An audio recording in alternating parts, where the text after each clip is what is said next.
Silva na Cleo sa TV adaptation ng Maging Sino Ka Man. At dahil naman sa pagkakalink niya sa lalaking medyo mature sa kanya, natunong tuloy siya kung kaya niya bang pumatol sa lalaking may sabit na.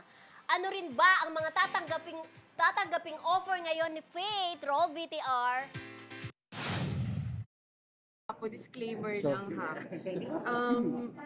Medyo lapitin ako ng mga gano'n. Malapitin ako ng mga... gusto kong gawing may mga relationships. If ever ba may offer nga with kapwa, babae? Girly main. Ganon.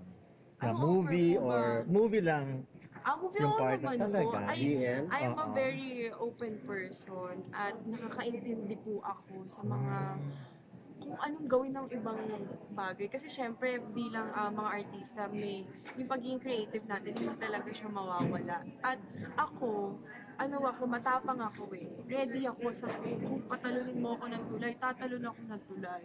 Ganon. So, kung anong proyekto na ibigay sa akin, with open arms, tatanggapin ko lang talaga. So, game ka kung GL with Barbie naman. Naman, si Barbie na yan. May kissing scene ba gusto mo? Ayan, lapitin daw ng mga may sabit, tsaka lapitin din siya ng may mga edad sa kanya, di ba? Like si Albert Martinez. May mga ganung babae talaga yung pang-appeal, pang may asawa, ganon. Pero sinasabi nga niya, nakikiusap siya sa mga lalaking may sabit na tigil-tigilan siya, huwag na siyang liligawan.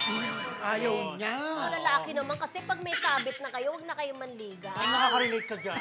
Ay, ganon!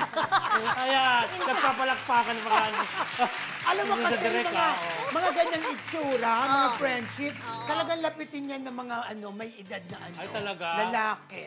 Parang ako nung ako. Lapitin ka rin ng Oo, may sabit? Nung medyo bata-bata pa ako. Talbog. Lapitin ako ng mga So, inaway ka ng mga original. Wala na raw ako nasabi, di ba? Ako lapitin ako ng mga bakla.